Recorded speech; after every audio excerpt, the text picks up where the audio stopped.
Hello guys, welcome back to my channel. ఈరోజు అయితే ఈ వీడియోలో డేటా టైప్స్ ఇన్ సి అనే కాన్సెప్ట్ని అయితే చూద్దాం. లాస్ట్ వీడియోలో వేరియబుల్స్ అనే టాపిక్ని అయితే కవర్ చేసాం కదా, అది అందరికి అర్థమైందని అనుకుంటున్నాను.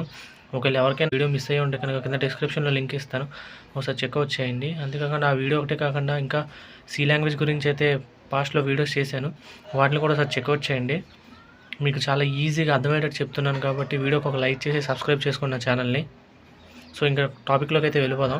First of all data type అంటే ఏంటో తెలుసుకునే ముందు ఒక ఎగ్జాంపుల్ రాస్తా. ఆ ఎగ్జాంపుల్ ఏంటంటే ఇంట్ X is equal to 3. So దీన్ని నా పాస్ట్ వీడియో చూసేవాళ్ళకి దీన్ని ఏమంటారు అన్నది నేను చెప్పాను కదా. దీన్ని ఏమంటారంటే వాల్యూ ఇనిషియలైజేషన్ అని అంటారు. వాల్యూ ఇనిషియలైజేషన్ అంటే ఈ 3 అనే వాల్యూని నేను ఎక్స్ అనే వేరియబుల్లో స్టోర్ చేసుకుంటాను. అలాగే అసలు ఈ డేటా టైప్స్ అనేది ఎందుకు వాడతారు అంటే, ఇప్పుడు 3 అనేది మీకు చూసే కళ్ళకి 3 అనేది ఒక ఇంటీజర్ వాల్యూ అనేది అయితే అర్థమవుతుంది కదా.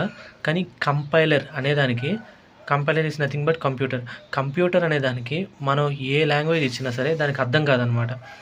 సో దానికి అర్థమయ్యే భాషలో ముందుగానే మనం చెప్పాలి, అది బాబు నేను తీసుకుంటుంది ఇంటీజర్ వాల్యూ లేదా క్యారెక్టర్ వాల్యూ అని చెప్పి ముందే మీరు ఆ డేటా టైప్ని మీరు తీసుకునే వేరియబుల్ పక్కన అయితే మెన్షన్ చేయాలన్నమాట. మీరు ఏ వాల్యూ తీసుకుంటే ఆ వాల్యూ ఏ టైప్లోకి వస్తుందో ఆ డేటా టైప్ యొక్క నేమ్ని అయితే ఇక్కడ మెన్షన్ చేయాలి. దాన్నే డేటా టైప్ అంటారు. ఇప్పుడు నేను చెప్పిన దాన్ని డెఫినేషన్ ఫార్మేట్లో చెప్పాలి అంటే, in C language data types are used to define the type of data that a variable can hold. ఇక్కడ ఈ వేరియబుల్ ఏ వాల్యూని అయితే హోల్డ్ చేసుకుందో ఆ హోల్డ్ చేసుకున్న వాల్యూ ఏ టైప్ అని చెప్పేదాన్ని డేటా టైప్ అని అంటారనమాట. సో డేటా టైప్ అంటే అర్థమైంది అనుకుంటున్నా. ఈ డేటా టైప్ని ఎన్ని విధాలుగా క్లాసిఫై చేశారనేది ఇప్పుడు చేతే చూద్దాం. ఈ క్లాసిఫికేషన్ ఆఫ్ డేటా టైప్స్ని ఎన్ని విధాలుగా క్లాసిఫై చేశారంటే 3 టైప్స్. అందులో ఫస్ట్ది వచ్చేసి ప్రిమిటివ్ డేటా టైప్. దీన్నే ఏమంటారంటే ప్రైమరీ డేటా టైప్ అని అంటారు, లేదా బేసిక్ డేటా టైప్ అని కూడా అంటారు. అసలు ఈ ప్రిమిటివ్ డేటా టైప్ అంటే ఏంటంటే, these are the fundamental data type in C that are directly supported by the programming language. ఈ డేటా టైప్ అనేది డైరెక్ట్గా సపోర్ట్ చేసే ఏకైక డేటా టైప్ అనమాట. ఈ డేటా టైప్లో ఉండే డేటా టైప్స్ ఏంటంటే, ఇది డేటా టైప్కి ఉన్న పేరు. ఈ డేటా టైప్లో మనం యూజ్ చేసుకునే డేటా టైప్స్ అంటారనమాట వీళ్ళని. అందులో ఫస్ట్ది వచ్చేసి ఇంటీజర్ డేటా టైప్. ఈ integer data type holds positive or negative అనమాట. పాజిటివ్ ఇంటీజర్ని హోల్డ్ చేసుకుంటుంది, అలాగే నెగిటివ్ ఇంటీజర్ని కూడా హోల్డ్ చేసుకుంటుంది. అంటే ఇప్పుడు నేను ఇక్కడ 3 ఇచ్చాను కదా, ఈ 3 అనేది positive value. So positive value అది కూడా ఇంటీజర్ డేటా టైప్ సంబంధించింది కాబట్టి ఇంట్ అని చెప్పి మెన్షన్ చేయాలన్నమాట. వితౌట్ డెసిమల్ పాయింట్స్ మీరు తీసుకునే వాల్యూని ఇంటీజర్ వాల్యూస్ అంటారు. వితౌట్ డెసిమల్ పాయింట్స్, ఇక్కడ నోట్ పాయింట్ అది. వితౌట్ డెసిమల్ పాయింట్స్ అంటే 3.5 కావచ్చు, లేదా 5.5 కావచ్చు, లేదా 2.3. అంటే పాయింట్ తర్వాత మీరు ఏ వాల్యూ తీసుకున్నా అది ఇంటీజర్ డేటా టైప్ వాల్యూ కింద అయితే రాదు. ఎందుకంటే పాయింట్ తర్వాత తీసుకునే వాల్యూ దానికి వేరే డేటా టైప్ ఉంటుంది, అది ఇప్పుడు చెప్తాను. ఇప్పుడు సపోజ్ మీరు ఇంట్ ఎక్స్ ఈజ్ ఈక్వల్ టు 3.5 అని చెప్పారనుకోండి, తీసుకున్న వాల్యూ వచ్చేసి ఫ్లోట్ వాల్యూ, కానీ మీరు ఇక్కడ డిక్లేర్ చేసేది ఇంటీజర్ వాల్యూ. సో ఇది ఎర్రర్ చూపించదు, కానీ మీకు అవుట్పుట్లో ఏమని చూపిస్తుంది అంటే ఎక్స్ ఈజ్ ఈక్వల్ టు 3 అని మాత్రమే చూపిస్తుంది. పాయింట్ తర్వాత మీకు ఏ వాల్యూ ఉన్నా, ఎంత వాల్యూ ఉన్నా సరే దీన్ని కన్సిడర్ అయితే చేసుకోదు. సో ఇంటీజర్ డేటా టైప్ యొక్క ఉపయోగం అయితే అది. ఇంటీజర్ యొక్క షార్ట్ ఫామ్ వచ్చేసి ఇంట్ అని చెప్పి రాయాలి. ఇంటీజర్ అని ఫుల్గా రాయకూడదు అనమాట, ఇక్కడ ఇంట్ అని చెప్పి రాయాలి. నెక్స్ట్ సెకండ్ డేటా టైప్ వచ్చేసి character data type. So next data type వచ్చేసి క్యారెక్టర్ డేటా టైప్. ఈ క్యారెక్టర్ డేటా టైప్ అంటే ఏంటో నేను ముందు వీడియోలో కాన్స్టిట్యుయెన్సీ అనే వీడియోలో అయితే చెప్పాను. ఆ వీడియోని ఎవరైనా మిస్ అయ్యి ఉంటే కనుక కింద డిస్క్రిప్షన్లో లింక్ ఇస్తాను, దాన్ని ఒకసారి చెక్అవుట్ చేయండి. ఈ క్యారెక్టర్ అంటే ఏంటంటే it can hold single character constants or characters అనమాట. ఈ క్యారెక్టర్ అని డిఫైన్ చేసే ముందు మీరు ఒకవేళ సింగిల్ క్యారెక్టర్ కాన్స్టెంట్స్ తీసుకునేటట్టయితే, అంటే సపోజ్ సింగిల్ క్యారెక్టర్ కాన్స్టెంట్ అంటే ఏ కావచ్చు, లేదా బి కావచ్చు, ఇదన్నీ అప్పర్ కేసెస్. లోవర్ కేసెస్లో ఏ కావచ్చు, లేదా బి కావచ్చు, ఇలాగ సంథింగ్. ఇలా తీసుకునే ముందు, అంటే ఇవన్నీ వాల్యూస్ కదా, ఈ వాల్యూస్ మీరు ఏదైనా ఇనిషియలైజ్ చేసే ముందు సింగిల్ కోట్స్లో అయితే డిఫైన్ చేయాలి. సింగిల్ కోట్స్లో డిఫైన్ చేయకుండా నార్మల్గా రాస్తాను అంటే కంపైలర్ మీకు ఎర్రర్ అయితే చూపిస్తుంది. క్యారెక్టర్ డేటా టైప్ యొక్క ఎగ్జాంపుల్ వచ్చేసి ఏదైనా మీరు రాసే ముందు క్యార్ అని చెప్పి డేటా టైప్ మెన్షన్ చేసి, మీకు ఆల్రెడీ దీని యొక్క సింటాక్స్ వచ్చి నేను వేరియబుల్స్ ఇన్ సి అనే కాన్సెప్ట్లో అయితే చెప్పాను. క్యార్ అండ్ డేటా టైప్ మెన్షన్ చేసి మీరు ఏదైనా ఒక వేరియబుల్ తీసుకొని దానిలో సింగిల్ క్యారెక్టర్ కాన్స్టెంట్ అనేది మీరు డిక్లేర్ చేయాలన్నమాట. ఇలా సింగిల్ కోట్స్లో మాత్రమే డిఫైన్ చేయాలి. అలా లేకుండా చేస్తే మాత్రం కన్ఫర్మ్గా కంపైలర్ ఎర్రర్ అయితే చూపిస్తుంది. ఎందుకంటే క్యార్ అని చెప్పి మీరు సింగిల్ క్యారెక్టర్ కాన్స్టెంట్ చెప్పకుండా నార్మల్గా చెప్తే అది తీసుకోదు. సో సింగిల్ క్యారెక్టర్ కాన్స్టెంట్ కాబట్టి సింగిల్ కోట్స్లోనే చెప్పాలి. నెక్స్ట్ థర్డ్ వచ్చేసి ఫ్లోటింగ్ పాయింట్. ఈ ఫ్లోటింగ్ పాయింట్ అంటే ఏంటంటే ఇందా చెప్పాను కదా, integer can holds only integer values but floating point can holds floating values అనమాట. అంటే మీరు ఏదైనా ఇప్పుడు ఎగ్జాంపుల్ తీసుకుందాం చూడండి. ఫ్లోటింగ్కి ఎగ్జాంపుల్ ఏంటంటే ఫ్లోట్ అని చెప్పి మీరు డేటా టైప్ మెన్షన్ చేసి ఏదైనా వేరియబుల్ క్రియేట్ చేసి ఆ వేరియబుల్లో 3.14 అని చెప్పి ఇలాగ పాయింట్ వాల్యూస్ అనేది తీసుకోవచ్చు అనమాట. మీరు y ఈజ్ ఈక్వల్ టు 4.53 ఇలాగ డెసిమల్ పాయింట్ తర్వాత ఎన్ని వాల్యూస్ అనేది తీసుకోవచ్చు. ఎన్ని వాల్యూస్ అది తీసుకోమన్నాను కదా, నువ్వు 10 తీసుకోకూడదు. Just float can holds only 6 decimal after point values అనమాట. అంటే దాని యొక్క అర్థం పాయింట్ తర్వాత జస్ట్ 6 వాల్యూస్ మాత్రమే హోల్డ్ చేసుకోగలదు ఫ్లోటింగ్ అనేది.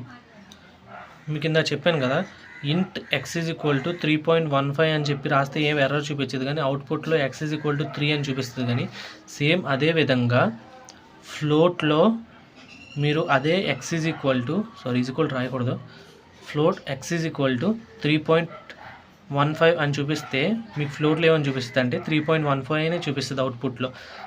కానీ మీరు అదే ఫ్లోట్ ఇచ్చి x ఈజ్ ఈక్వల్ టు 3 అని మాత్రమే చెప్పారనుకోండి, మీరు తీసుకున్న వాల్యూ వచ్చేసి ఇంటీజర్ వాల్యూ, కానీ మీరు చెప్పింది డేటా టైప్ వచ్చేసి ఫ్లోట్ వాల్యూ. సో మీకు కంపైలర్ ఎర్రర్ చూపించదు కానీ అవుట్పుట్లో ఏమని చూపిస్తుంది అంటే 3.0000 అనేది 6 జీరోస్ అయితే చూపిస్తుంది. ఇలాగ x ఈజ్ ఈక్వల్ టు 3 పక్కన 6 జీరోస్ అయితే చూపిస్తుంది. మీకు ఓన్లీ 3 అయితే చూపించదు ఇంటీజర్లో చూపించినట్టు, ఎందుకంటే అది ఇంటీజర్ కాబట్టి ఓన్లీ సింగిల్ వాల్యూనే చూపిస్తుంది. కానీ ఇక్కడ మీరు తీసుకున్న డేటా టైప్ వచ్చేసి ఫ్లోట్, సో ఫ్లోటింగ్ పాయింట్స్ వాల్యూస్లో మాత్రమే చూపిస్తుంది. సో నెక్స్ట్ డేటా టైప్ వచ్చేసి డబల్. ఈ డబల్ డేటా టైప్ అంటే ఏంటంటే ఫ్లోట్ యొక్క ఎక్స్టెన్షనే డబల్ డేటా టైప్. ఈ float can holds 6 after decimal points values అయితే ఈ double can holds 16 to 19 values అనమాట. అంటే పాయింట్ తర్వాత 16 to 19 values up to, so point తర్వాత 16 to 19 వాల్యూస్ అయితే హోల్డ్ చేసుకోగలదు డబల్ అనేది. సో ఏం లేదు, ఫ్లోట్కి డబల్కి ఉన్న ఒక్క తేడా ఇది ఒకటే.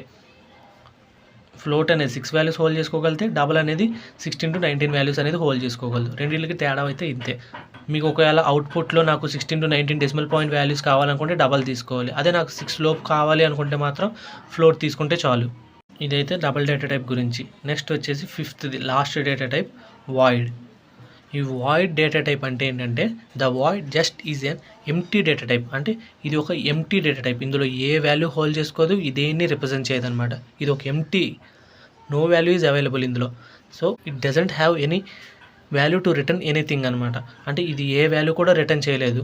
సో అందుకే మీరు ఎప్పుడైనా సరే ప్రోగ్రామ్ రాసే ముందు లేదా నేను రాసే ఎప్పుడైనా సరే మీకు ప్రోగ్రాంలో వాయిడ్ అని చెప్పి రాస్తా. ఎందుకంటే వాయిడ్ అనేది మీకు ఏ వాల్యూ రిటర్న్ చేయదు కాబట్టి నేను వాయిడ్ అని రాస్తా. ఒకవేళ మీరు ఇందులో ఏ డేటా టైప్ చెప్పినా సరే మీరు రిటర్న్ వాల్యూ రాయాలన్నమాట. Return value is nothing but return 0 లేదా రిటర్న్ 1 అని చెప్పి అయితే మీరు రాయాలి ప్రోగ్రాంలో. ఎందుకంటే మీరు ఈ డేటా టైప్ యూజ్ చేసుకొని రిటర్న్ వాల్యూ రాయకపోతే కనుక మీకు వార్నింగ్ చూపిస్తుంది, ఎర్రర్ కాదు వార్నింగే చూపిస్తుంది. సో ఒకవేళ వాయిడ్ తీసుకుంటే కనుక మీరు ఏ రిటర్న్ టైప్ వాల్యూ కూడా రాయాల్సిన అవసరం ఉండదు. సో ప్రిమిటివ్ డేటా టైప్లో ఉండే 5 డేటా టైప్స్ అయితే ఇవి. సో ఫస్ట్ డేటా టైప్ వచ్చేసి ఇది.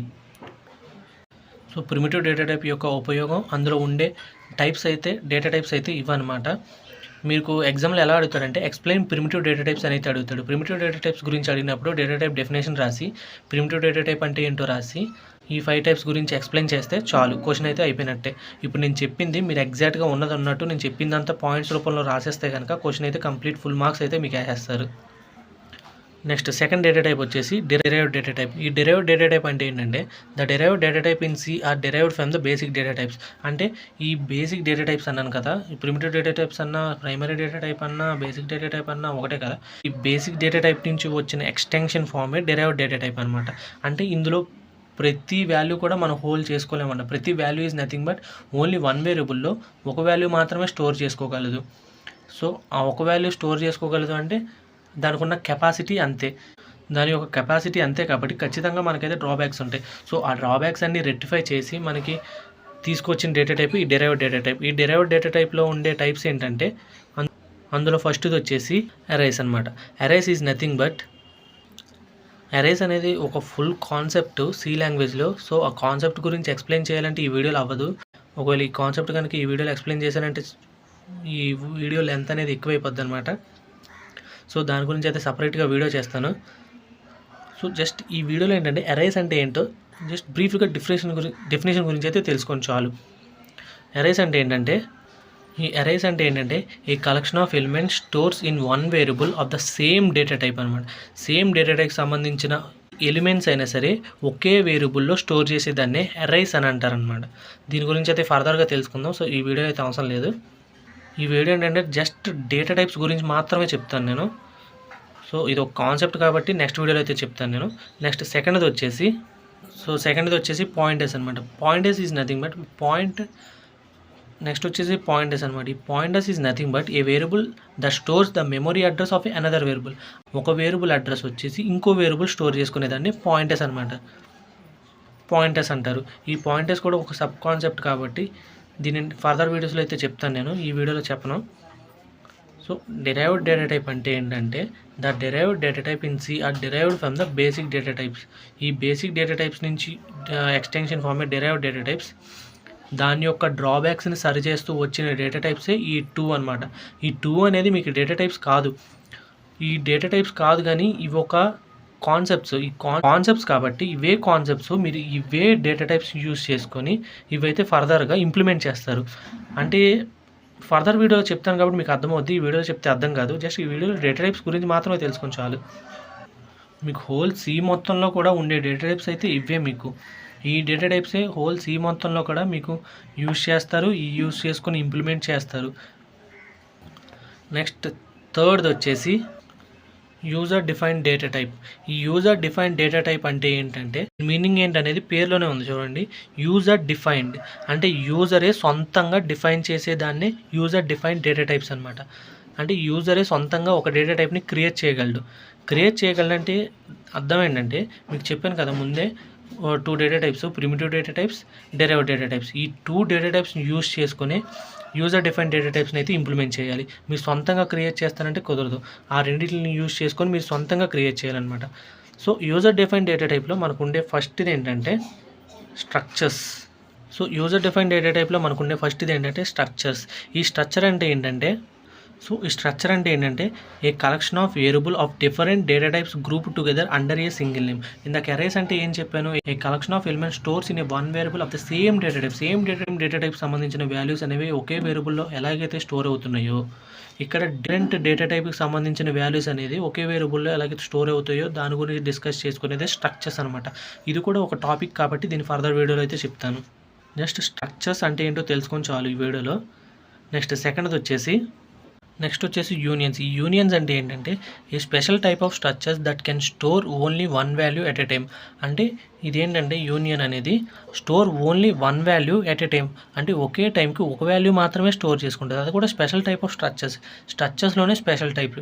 ఈ యూనియన్స్ ఇప్పుడు చెప్తే అర్థం కాదు, నెక్స్ట్ ఫర్దర్ టాపిక్లో ఫర్దర్గా సి వెళ్ళే కొద్దీ యూనియన్స్ అంటే ఏంటో అర్థమవుతుంది. సో యూనియన్స్ గురించి కూడా ఫర్దర్గా అయితే తెలుసుకుందాం. మీకు ఎగ్జామ్లో ఓన్లీ ప్రిమిటివ్ డేటా టైప్స్ గురించి అడుగుతాడు కానీ ఈ డేటా టైప్స్ గురించి కానీ అయితే అడగడు. కాకపోతే ఈ ఫర్దర్గా అరైస్ అంటే ఏంటి, పాయింటర్స్ అంటే ఏంటి, స్ట్రక్చర్స్ అండ్ యూనియన్స్ ఉన్న డిఫరెన్స్ ఏంటి, వీటి గురించి అయితే క్వశ్చన్స్ అడుగుతారు. సో ఫర్దర్గా నా వీడియోస్లో ఈ టాపిక్స్ని కవర్ చేస్తాను కాబట్టి మీకేం ప్రాబ్లం ఉండదు. కన్ఫర్మ్గా ప్రతి ఇన్ఫర్మేషన్ అయితే నేను చెప్తాను. సో ఈ డేటా టైప్స్ కాన్సెప్ట్ అనేది అర్థమైందని అనుకుంటున్నాను. అర్థమవుతే కనుక నేను చెప్పిన ఇన్ఫర్మేషన్ వర్త్ అనుకుంటే కనుక నా ఛానల్ లైక్ చేసుకోండి, సబ్స్క్రైబ్ చేసుకోండి. అలాగే నా వీడియోస్ని షేర్ చేయండి. మీరు సబ్స్క్రైబ్ చేసుకోకపోయినా పర్లేదు కానీ నా వీడియో అయితే లైక్ మాత్రం చేయండి మామ. ఎందుకంటే ఎక్కువ లైక్స్ వస్తే కనుక నా వీడియో ఎక్కువ రీచ్ అవుద్ది అనమాట, ఎక్కువ మందికి. నేను ఇంత సింపుల్గా చెప్తా కారణం ఎక్కువ మందికి రీచ్ అవ్వాలనే ఉద్దేశంతోనే. So that's it for today. Thank you for watching.